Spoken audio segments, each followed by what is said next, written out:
গত ২৮ ফেব্রুয়ারি ইরানে হামলা চালিয়ে যে যুদ্ধ শুরু করেছিল ইসরায়েল যুক্তরাষ্ট্র তা সময়ের সাথে সাথে ক্রমেই আরও ভয়াবহ হয়েছে। শক্তির ব্যবধান অসম হলেও ইরান এখন পর্যন্ত অদম্য।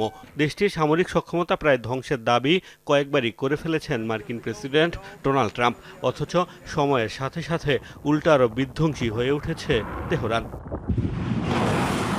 মুহুর্মুহু মিসাইল ড্রোনে শত্রুদের বিপাকে ফেলার পাশাপাশি বিশ্ব বাণিজ্যের জন্য কৌশলগত গুরুত্বপূর্ণ সমুদ্র পথ হরমুজ প্রণালীও কার্যত বন্ধ করে দিয়েছে আইআরজিসি, যার জেরে বিশ্ব তেলের বাজারে শুরু হয়েছে অস্থিরতা। দাম বাড়ার পাশাপাশি অদূর ভবিষ্যতে অপরিহার্য এই জ্বালানির সংকটেও পড়তে পারে বহু দেশ। বাড়ছে বিশ্ব অর্থনীতিতে বিপর্যয়ের শঙ্কা। ইরান যুদ্ধে মিত্রদের সহায়তা চেয়েও পাননি ট্রাম্প। ইরানের হার না মানা মানসিকতার কারণে যুদ্ধের পেরিয়ে গেছে ২৪ দিন, এখনও থামার কোনো সম্ভাবনা নেই। দিনকে দিন তেলের দাম বাড়ায় যুক্তরাষ্ট্রের অভ্যন্তরেও বাড়ছে জীবনযাত্রার ব্যয়। অপ্রয়োজনীয় যুদ্ধ না জড়ানোর বার্তা দিয়েই এবার ক্ষমতায় এসেছিলেন মার্কিন প্রেসিডেন্ট। অথচ তিনিই এমন এক যুদ্ধ শুরু করেছেন যেটি চায়নি সংখ্যাগরিষ্ঠ মার্কিনই। এমন পরিস্থিতিতে নিজ দেশেও চাপ বাড়ছে ট্রাম্পের উপর। এখনও ইরান যুদ্ধে কাঙ্ক্ষিত ফল পায়নি যুক্তরাষ্ট্র। বিশ্লেষকরা বলছেন, যেভাবে ঘরে বাইরে চাপে পড়ছেন তা সামলাতে এখন যুদ্ধ বন্ধের পথ খুঁজছেন ট্রাম্প। এই যুদ্ধটি একেবারে শুরু থেকেই যুক্তরাষ্ট্রের অভ্যন্তরে অজনপ্রিয় ছিল। সময় গড়ানোর সাথে সাথে ক্রমবর্ধমান তেলের দামের কারণে যুক্তরাষ্ট্রের উপর যে অর্থনৈতিক যন্ত্রণা নেমে এসেছে তা একটি জনদুর্ভোগের সৃষ্টি করেছে। আমার মনে হয় না ডোনাল্ড ট্রাম্প এই মাত্রার অর্থনৈতিক ধকল বা এর রাজনৈতিক পরিণতি আর বেশি দিন সহ্য করতে ইচ্ছুক। তবে এখনও নিজেদের অবস্থানে অনমনীয় ইরান, আর তাই চাইলেই মার্কিন প্রেসিডেন্ট এই যুদ্ধ বন্ধ করতে পারবেন কিনা তা নিয়ে রয়েছে সংশয়। মোস্তফা মাহমুদ, যমুনা নিউজ।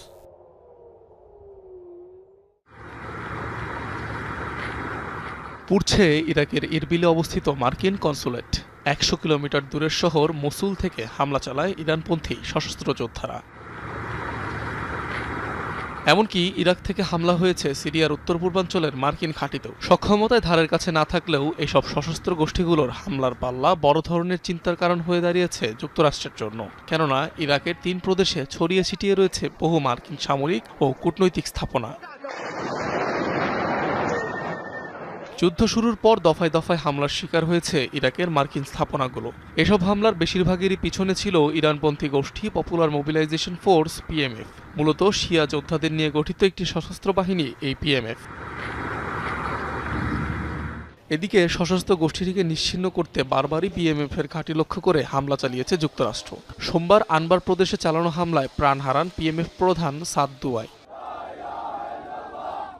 মূলত ইরাকে পিএমএফ ছাড়াও কার্যকর রয়েছে কাতাইব হিজবুল্লাহ, হারাকাত হিজবুল্লাহ সহ ছোট ছোট বেশ কয়েকটি প্রক্সি গ্রুপ, যারা একদম শুরু থেকেই মার্কিন আগ্রাসনের বিরুদ্ধে।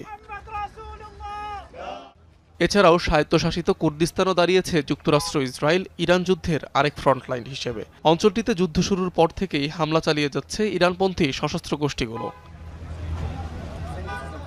অনিক রহমান, যমুনা নিউজ।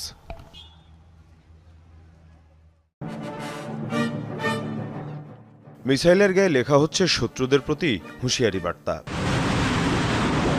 এরপর মার্কিন এবং ইসরায়েলি অবস্থান লক্ষ্য করে ছোড়া হচ্ছে একের পর এক ক্ষেপণাস্ত্র। সমঝোতা আর আলোচনার নানা দাবি নিয়ে যখন দৌড়ঝাঁপ চলছে মার্কিন প্রেসিডেন্ট ডোনাল্ড ট্রাম্পের, তখন এভাবেই হামলা অব্যাহত রেখেছে ইরান। এসব ক্ষেপণাস্ত্র আঘাত হানে রশহেইন সহ তেল আবিবের বিভিন্ন এলাকায়। ক্ষতিগ্রস্ত হয়েছে বিভিন্ন ভবন, আগুন জ্বলতে দেখা যায় বেশ কিছু স্থাপনায়। জরুরি বিভাগ সহ বিভিন্ন সংস্থার সদস্যদের রাতভর ব্যস্ত থাকতে দেখা যায় পরিস্থিতি সামাল দিতে। ভোরের আলো ফুটতেই দেখা যায় ক্ষতিগ্রস্ত বিভিন্ন স্থাপনার দৃশ্য। এদিকে আবারও ইরানের সাথে আলোচনা ফলপ্রসূ হওয়ার কথা জানিয়েছেন মার্কিন প্রেসিডেন্ট ডোনাল্ড ট্রাম্প। তবে তার এই দাবিকে উড়িয়ে দিয়েছেন ইরানের পার্লামেন্টের স্পিকার বাঘের কালিবাফ। মার্কিন প্রেসিডেন্ট জীবন বাঁচাতে মিথ্যাচার করছেন বলেও জানান কালিবাফ। এদিকে ইরানের সামরিক বাহিনীর হুঁশিয়ারি, সর্বোচ্চ শক্তি প্রয়োগ করে ধ্বংস করা হবে শত্রুদের। মধ্যপ্রাচ্যের মিত্রদের সাথে আমাদের খুবই কার্যকর আলোচনা হয়েছে। বিভিন্ন ইস্যুতে আমরা একটা ঐক্যমত্যে পৌঁছাতে পেরেছি। যদি আমাদের সাথে ইরান একমত না হয় তাহলে আমরা এই অভিযান অব্যাহত রাখব। ইসলামী প্রজাতন্ত্র ইরানের পারস্য উপসাগরীয় অঞ্চল ও ওমানের জলসীমায় পূর্ণ কর্তৃত্ব রয়েছে। আমরা হরমুজ প্রণালীর উপর বিচক্ষণতার সাথে নিয়ন্ত্রণ বজায় রেখেছি। আমাদের এখানে মাইন পুঁতে রাখার কোনো দরকার নেই, তবে প্রয়োজনে আমরা আমাদের সব সক্ষমতা ব্যবহার করব। বহিরাগতদের এখানে হস্তক্ষেপের কোনো অধিকার নেই। এদিকে ইরানের কৌশলগত বিভিন্ন স্থানে হামলা অব্যাহত রেখেছে ইসরায়েল ও মার্কিন বাহিনী। আইআরজিসির সামরিক অবস্থান এবং শীর্ষ নেতাদের অবস্থান লক্ষ্য করে তেহরান সহ বিভিন্ন স্থানে চলে হামলা। এর মধ্যে উর্মিয়া শহরে প্রাণ গেছে 5 ইরানির। এ অবস্থায় সেন্টকম বলছে এখন পর্যন্ত ইরানে 9000 বারের বেশি হামলা চালিয়েছে মার্কিন বাহিনী। মীর মুশফিকা হাসান, যমুনা নিউজ।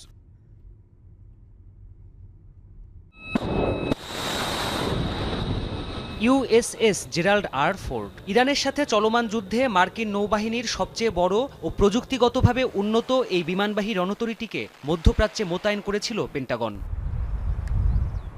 তবে রণাঙ্গন ছেড়ে বর্তমানে গ্রিসের ক্রিট দ্বীপের এক নৌঘাঁটিতে নোঙর করেছে এই রণতরী। কর্মকর্তারা জানান, গেল সপ্তাহে লোহিত সাগরে অবস্থানকালে জাহাজটির একটি অংশে আগুন লাগে। এতে নাবিকদের অনেকেই অসুস্থ হয়ে পড়েন। গুরুতর আহত হন জাহাজটির 2 জন ক্রু। তাদের চিকিৎসার ব্যবস্থা করতেই গ্রিসের দিকে রওনা হয় এই ভাসমান দুর্গ। অবশ্য এমন ঘটনা এবারই প্রথম নয়। ইরান যুদ্ধে অংশ নিতে মধ্যপ্রাচ্যের দিকে রওনা হওয়ার সময়ও বিপাকে পড়েছিল এই রণতরী। সেবার রণতরীটির সুয়ারেজ সিস্টেমে ত্রুটি দেখা যায়, ফলে জাহাজটির বিভিন্ন অংশে ছড়িয়ে পড়ে মলমূত্র। প্রচণ্ড দুর্গন্ধ আর স্বাস্থ্য ঝুঁকি বাড়তে থাকায় জরুরি ভিত্তিতে গ্রিসের ক্রিট দ্বীপে নোঙর করেছিল এই জেরাল্ড ফোর্ড রণতরী। বেশ কিছুদিন অবস্থানের পর আবারও মধ্যপ্রাচ্যের দিকে রওনা হয় রণতরীটি। এর আগে ভেনেজুয়েলায় সামরিক অভিযানে পাঠানো হয় জেরাল্ড ফোর্ডকে। তখন থেকে প্রায় 9 মাস ধরে একটানা অভিযানে রয়েছে এই রণতরী। ফলে সংস্কারের অভাবে জাহাজটিতে দেখা দিচ্ছে বিভিন্ন যান্ত্রিক ত্রুটি। পাশাপাশি দীর্ঘদিন পরিবার থেকে বহু দূরে থাকায় ক্লান্ত আর বিষাদগ্রস্ত হয়ে পড়েছে নাবিকরা। চলমান যুদ্ধে তৈরি হচ্ছে মনোবলের ঘাটতি। 5000-এরও বেশি নাবিক এবং 75টিরও বেশি সামরিক বিমান বহনকারী এই রণতরী সাময়িকভাবে যুক্তরাষ্ট্র ও ন্যাটোর গুরুত্বপূর্ণ ঘাঁটি সৌদা বেতে অবস্থান করবে বলে জানিয়েছে সংশ্লিষ্টরা। তবে কতদিন সেখানে অবস্থান করবে সে বিষয়ে কিছু জানায়নি সংশ্লিষ্ট মার্কিন কর্মকর্তারা। প্রাণপ্রতিম কুণ্ডু, যমুনা নিউজ।